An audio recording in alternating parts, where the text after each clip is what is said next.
परमात्मा की लाठी में आवाज नहीं होती। एक साधु वर्षा के जल में प्रेम और मस्ती से चला जा रहा था। इस दौरान उसने एक मिठाई की दुकान को देखा, जहां एक कढ़ाई में गरम दूध उबाला जा रहा था, तो मौसम के हिसाब से दूसरी कढ़ाई में गर्मा गर्म जलेबियां तैयार हो रही थी। साधु कुछ क्षणों के लिए वहां रुक गया। शायद भूख का एहसास हो रहा था या मौसम का असर था। साधु हलवाई को बड़े गौर से देखने लगा। साधु कुछ खाना चाहता था, लेकिन जेब ही नहीं थी, तो पैसे भला कहाँ से आते। साधु थोड़ी देर हाथ सेकने के बाद चला ही जाना चाहता था कि नेक दिल हलवाई से रहा ना गया और एक प्याला गरम दूध और कुछ जलेबियां साधु को दे दी।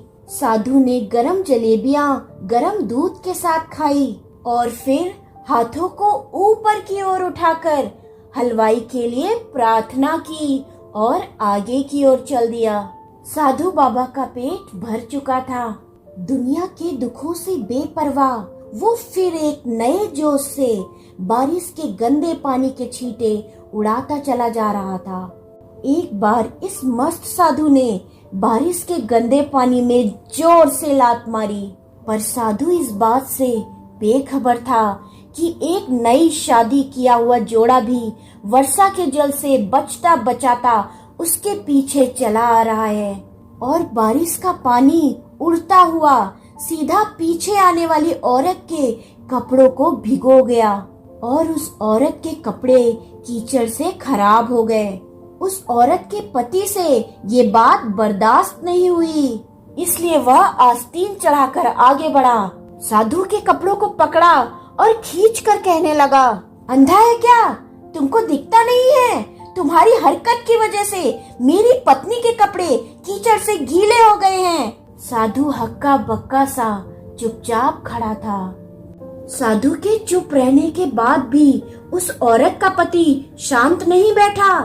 महिला ने आगे बढ़कर अपने पति के हाथों से साधु को छुड़ाना भी चाहा, लेकिन पति की आंखों से निकलती नफरत की चिंगारी देखकर वह भी पीछे खिसकने पर मजबूर हो गई। राह चलते लोग भी टकटकी लगाए ये सारा दृश्य देख रहे थे, लेकिन उस औरत के पति के गुस्से को देखकर किसी में इतनी हिम्मत नहीं हुई कि उसे रोक पाते। और आखिर जवानी के नशे में चूर इस औरत के पति ने एक जोरदार थप्पड़ साधु के चेहरे पर जड़ दिया। बूढ़ा साधु थप्पड़ की मार न झेल सका और बेचारा लड़खड़ाता हुआ कीचड़ में जा गिरा। उस औरत के पति ने जब साधु को नीचे गिरता देखा तो मुस्कुराते हुए वहां से चल दिया। बूढ़े साधु ने आकाश की ओर देखा और उसके होठों से निकला, वाह मेरे भगवान, कभी गरम दूध जलेबियां और कभी गरम थप्पड़, लेकिन तू जो चाहे मुझे वो पसंद है। यह कहता हुआ वह एक बार फिर अपनी रास्ते पर चल दिया। दूसरी ओर वह शादीशुदा जोड़ा अपनी मस्ती में अपनी मंजिल की ओर आगे बढ़ रहा था। थोड़ी ही दूर चलने के बाद वे अपने घर पहुंच गए थे। पति अपनी जेब से चाबी निकालकर अपनी पत्नी से हंसी मजाक करते हुए ऊपर घर की सीढ़ियां तय कर रहा था। बारिश के कारण सीढ़ियों पर फिसलन हो गई थी। अचानक पति का पैर फिसल गया और वह सीढ़ियों से नीचे गिरने लगा।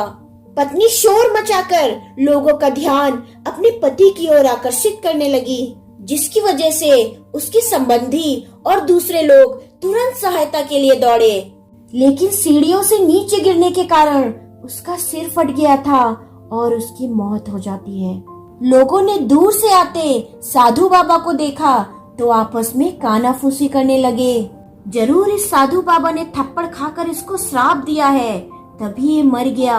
लोगों ने साधु बाबा को घेर लिया। उनमें से एक आदमी कहने लगा, आप कैसे भगवान के भक्त हैं जो केवल एक थप्पड़ के कारण इसको श्राप दे बैठे। भगवान के भक्त में इतना गुस्सा हरगिज नहीं होता। आप तो जरा सी असुविधा पर भी धैर्य न कर सके।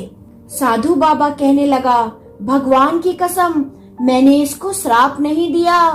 अगर आपने श्राप नहीं दिया तो ऐसा नौजवान आदमी सीढ़ियों से कैसे गिरा और इसकी मौत हो गई?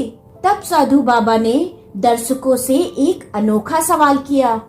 आप में से कोई यहाँ ऐसा मौजूद है जो ये सारी घटना का चश्मदीद गवाह हो?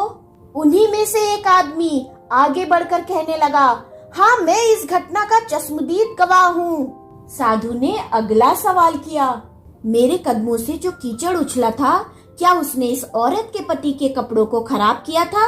वो आदमी बोला, नहीं, लेकिन इसकी पत्नी के कपड़े जरूर खराब हुए थे।